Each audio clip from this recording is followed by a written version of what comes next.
Hi Libra, it's Jenny here with your August Tarot Horoscope. So as always, we're just going to be pulling a single card for the month of August to see what's coming up. I do have a little bit of a cold, so my throat is a little sore, so I might keep this kind of short so I don't blow out my throat. Or I might get excited and just go on forever, you know? Whoop, who knows? Alright, there's a card press. Alright, Libra, for the month of August, we have the Fool. So here he is. We've got this man, and he looks a bit like a pilgrim. He's riding this little donkey, and he's got his hands kind of in prayer, a bit of a halo around him. We've got some butterflies that are sort of covering everything up here. And then we have this sort of just sketched out figure here holding a staff kind of across the way. And that's what we have for the Fool. So the Fool is the last or the first in the major arcana, and that's what we're going to see today. So the Fool, the 0 as role model. 0, or the missing number, stands for nothing. It warns you against living a meaningless life. Seen from another angle, the 0 point defines your personal starting point, the site of unity within yourself at the very core of your being. Like the initial point of a coordinate system, this card represents the beginning of everything that makes up an individual. To look into the future with courage implies charting your own course, not least when all role models have failed you and you are forced to act into the blue without any prior support. The more unusual your path, the more panic you will experience if you have to go down it. Pan in Greek means all, therefore panic means all at once. The more room you give the Fool in your life, the easier it will be to get used to accepting yourself, God, and the world as they are, as the supplicant saint in the picture demonstrates. In this way, everything you know takes on a special importance in your life when the time is right. Look at the shadowy figure by the wayside. It could represent your second self that you so desperately need and long for. Do not take lightly the feeling that you are missing out on something. The fulfillment of these desires and the banishment of deep-seated fears are a priority. The Fool represents a state of unadulterated bliss. Practical advice. As a Fool, you are open to experiment and free to learn from all experiences. You are entitled to lack answers and to change your point of view at will. Put your faith in your own originality and trust the world. Do not let others drive you crazy. It is foolish to concern yourself with things or events that cannot be appropriately judged at the present time. All right, the Fool. This is always a great card when it shows up. It's really just like this beginning of an adventure. It feels like that beginning of any sort of grand sort of story where you're kind of meeting the protagonist and you know that they're like a little baby version of themselves. By the time the story kind of goes through and they've experienced a lot more kind of toils and they've met people and they've had challenges, like they're going to be this robust kind of individual. But for now, they're like the seed of what's going to happen. We kind of have their motivations and their fears. And there's always like this bit where it says, don't take for granted the feeling that you're missing out on something.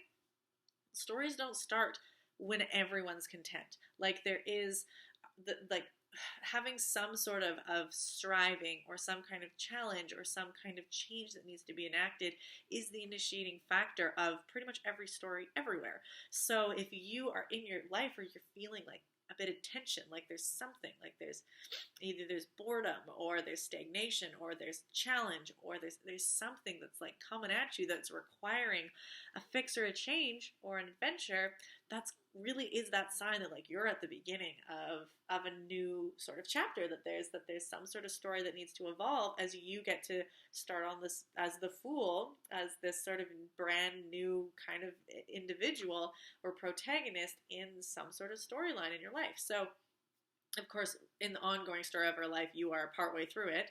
You're not at the beginning, but there's individual little chapters that are always starting, and when you've achieved mastery of one thing, you then have the opportunity to start again as a new beginner somewhere else. So if that is the case, it's very exciting and nerve-wracking because it's like this whole thing of you know nothing and also have like no bad habits. Like there's the master is also then pigeonholed into their specific kind of field of mastery, and they kind of like have to follow the rules of what they're doing and there's expectations on them.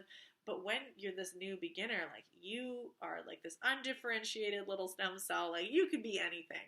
You're not really useful right now though, like you can't really do much yet, but potentiality and having the potential to become and do anything is such a rare point, because the second you start, differentiating or specializing, then you become useful, and then but significantly less flexible. It's a lot harder to change yourself now and do something else. So it's this really like beginning of a new story. Like, I like to play video games and I hate finishing them because like at the end you're really good at it and now it's boring. Like, I always just want to restart it from the beginning when I'm like 2/3 of the way through, because I love that like starting out feeling that like everything's hard again, but like, ooh, I get to muddle my way through and it's all such an adventure right now. So if that's a sort of perspective that you can bring into whatever it is that's coming up right now, that's like, I don't know, I'm jazzed for you. I want this card. But anyway, focusing in, not about me, it's about you. So Libra, there's this, there's a really great opportunity for you here. That might also feel like a bit of tension. Like, Libra, you're often like liking balance and harmony, and the beginning of a story is not the most balanced time of something, so that you might kind of feel like, ooh, I kind of want to like rush to be in a sort of different sort of state of harmony, or kind of like rush through this beginning stage, because again, that this sort of this possibility of panic where you're kind of overwhelmed of like, oh, there's so much potential, I don't know what to choose, how do I weigh my options, how do I know what's best, there's so much out there. And so yes, that can feel really overwhelming. This month, certainly, we're in Leo season until kind of 2/3 of the way through August. Leo is a really great energy for this, because Leo has this like this confidence that's very childlike, like the innocent, joyous expression of a child that's like put together some mud in like a sculpture and it's like, hi, I made it. Like, they don't know it's not great. Like, they're just trying, and they're starting out. They're still very like clay that's being molded. They're still playing. They're not a master of anything yet, but they are so much potential. So there's this childlike energy in Leo that just wants to express and just wants to be seen and celebrated for what it is that they have to bring. And so this is really great for the Fool energy, because that's kind of what the Fool is. Like, this kid just like, I'm going to try things and like hope for the best. And as they try things, as you try things or kind of muddle your way through, that is the story developing. You can't have a protagonist that's like, if Bilbo never left the Shire, now what? He hasn't tried anything. He hasn't failed at anything. He hasn't learned that he's good at anything. He hasn't saved anybody. He hasn't messed up anything yet. There is no story if you just don't do anything. So that sort of Leo opportunity is to just try things, whether you're good at them or not. Be confident that it's not about the outcome. It really is about the expression. And then over the span of time, it then can be about the outcome, because those little bits of expression adding up and trying and failing and muddling through becomes something more tangible, becomes mastery in the end. And towards the end of the month, we will even start to see a little bit more building on what is first just raw expression when we come into Virgo season, which is a little bit more about improving things, being critical, but also undergoing being in service. So Virgo is like a lot more critical, like, this didn't work, let's try a bit of this, let's improve this, let's be efficient here. So it is no longer the raw child state.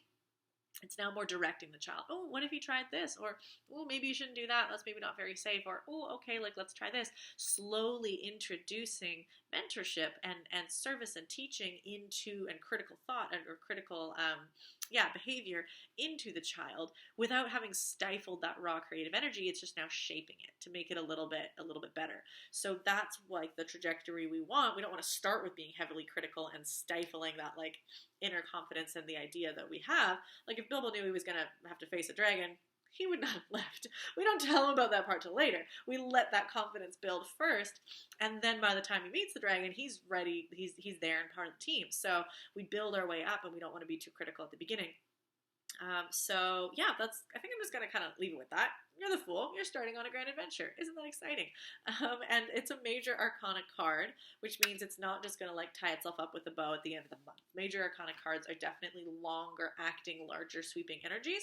So if this is a journey that you're just starting on now in this particular phase in your life, it's going to probably be an ongoing theme, but you're going to be moving out of the Fool stage as you keep going on your journey, but you're still going to be in that protagonist spot, kind of building at whatever's going on in your life. So Libra, this is great. It's very exciting. I'm excited that this is all going to be in motion for you.